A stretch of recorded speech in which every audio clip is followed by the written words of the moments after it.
So it is almost the end of the year. Tomorrow will be 2012 and not 2011. And I kind of wanted to see how I'm going to be next year in comparison to this year. So I have a couple questions which I'm going to ask myself, and I'm going to answer them this year, and then next year, and the year after that, and the year after that, and the year after that, and the year after that, and the year after that, and the year after that, and the year after that, until I stop answering the questions.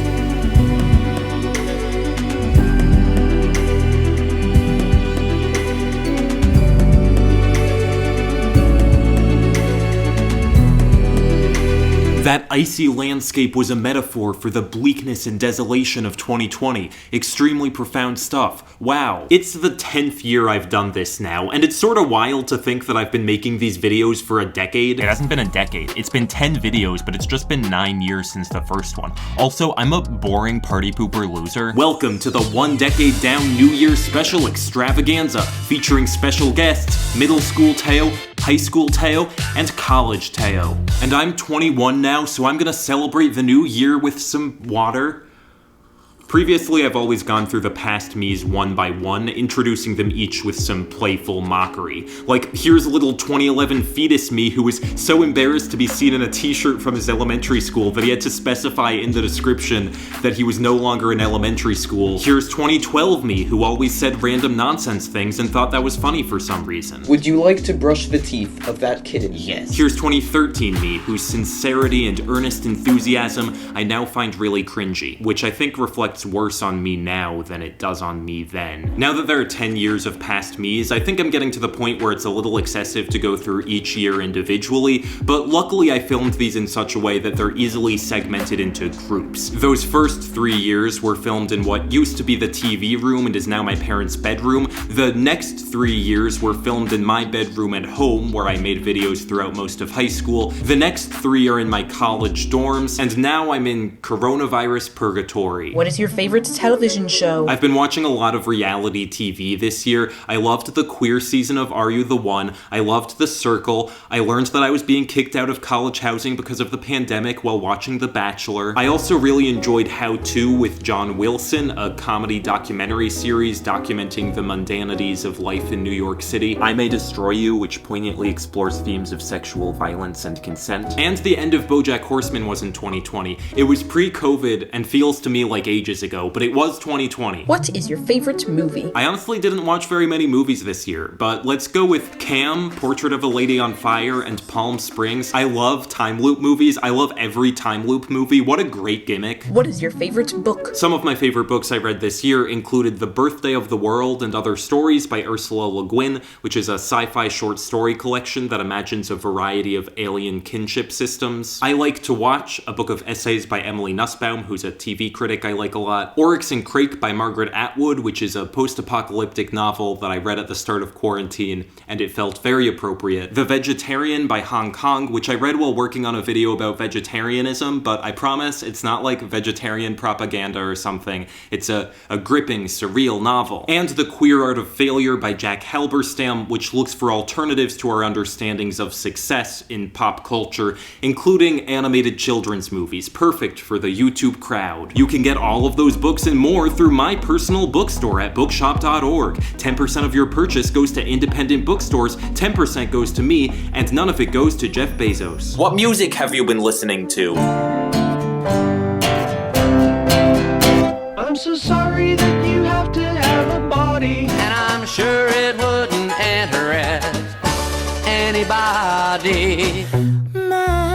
Masochistic kisses are how I thrive. She says, I think he did it, but I just can't prove it. Jason undressed me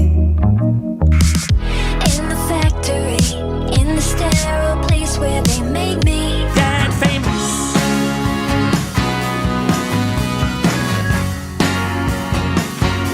You should be famous. I'm gonna add 2 more categories in the favorite section. It's year 10, so I think I get to make some changes. What were your favorite games this year? I played a lot of Stardew Valley towards the start of quarantine, and it was a very pleasant and relaxing farming experience. Also, I don't know if jigsaw puzzles count as games, but I feel like they deserve a mention. What were your favorite podcasts this year? Reply All, which is a podcast of stories about people's interactions with the internet and technology. What friend group do you see the most often? My roommates, Thami and Sebastian, and their cat Raccoon, who was not cooperating for this photo. What do you do often? I go for a lot of walks, I do a lot of reading, I spend a lot of time on Zoom. It's time for A chat about my values. Every year, I list my 3 primary values. Last year, I said thoughtfulness, compassion, and appreciation. This year, I'm gonna go with post-humanism, socialism, and I don't know, last year seemed fine. And now, for Inside Jokes Power Round. Here are some of my favorite shapes.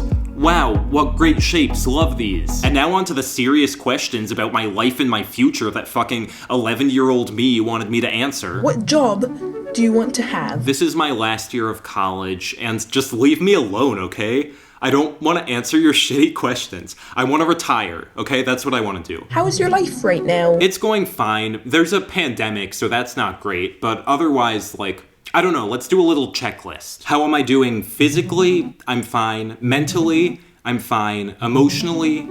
I'm fine, I guess. Spiritually? Not applicable. Intellectually? I'm fine. Creatively? Pretty good, actually. Socially?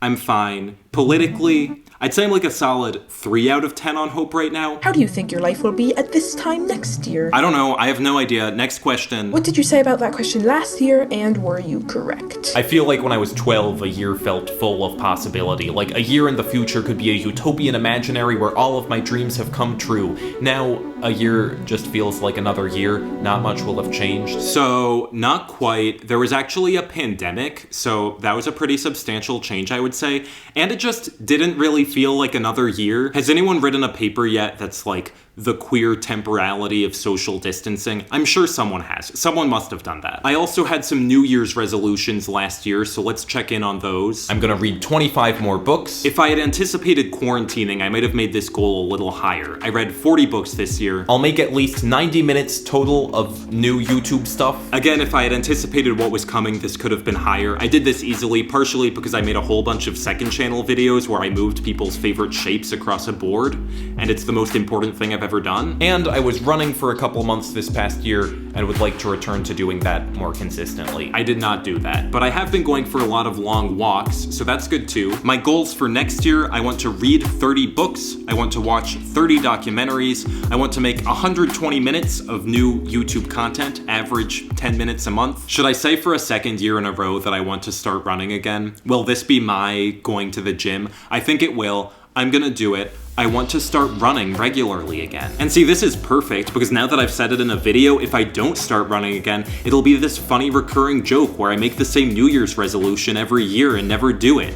Disappointing myself is just part of the brand. I rewatched all of the New Year's videos to prepare for this year's, and I've just really gone downhill, haven't I? I'll admit that my nostalgia watching the middle school videos is probably aided by the fact that I was an emotionally closed-off tween performing a false image of positivity.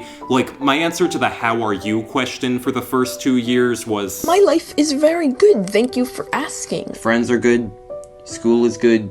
Life is good. And then in year 3, I sort of called my past self out and said, no, you were actually not doing that great and you need to be more honest with yourself about your emotions. 2 years ago was bad at points, and 1 year ago was also bad at some points. But then I was just like, that said, this year is quite good so far. Okay, well, I don't believe you anymore. I'm just gonna go on the record and say that middle school fucking sucks. It's a bad time for most people. In high school, I got a little more emotionally vulnerable. I talked a lot about the search for happiness. I'm thinking that being happy might be a pretty good goal. Okay, whatever, I'm over it, I've moved on. Watching those videos, that was definitely my peak in emotional sincerity. Then when you get to the 2018 video, it's filled with these sardonic, self-deprecating jokes. There's this recurring bit in the video where I say something self-deprecating and then it's like, self-deprecation is lazy, self-deprecation is stupid, self-deprecation is a substitute for meaningful self-improvement. And I was trying to remember how I was doing when I made that video, and I was doing really badly.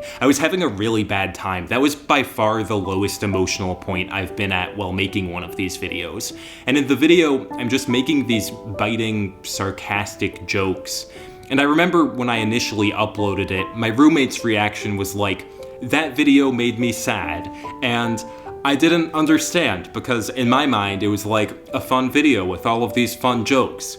But yeah, I get it. Anyway, reflection over. I hope you learned something. And now, to celebrate 10 years of making these videos, I want to revisit some questions that I asked early on and then stopped using for whatever reason. Usually just because they're boring. What is your favorite color? Yeah, boring. It's purple. What are your fandoms? This question is just much less a defining part of my identity now than it was when I was a 2013 Tumblr boy. I still have not given up on Doctor Who. It's been bad, but I persevere. What is your favorite web series? The Lizzie Bennet Diaries. What is your favorite animal? A tiger? That has not changed. That has not changed. That has not changed. That has not changed. That has not changed. That has not changed. I stopped using that one because I think I was just lying every year to keep the bit going. I like turtles, I like octopuses. That's the video. Thank you for watching. And check out my bookstore on bookshop.org. I think it's really cute. And I've also made a shelf with all of the books that I've listed in these videos since they started. Okay, bye. Happy New Year.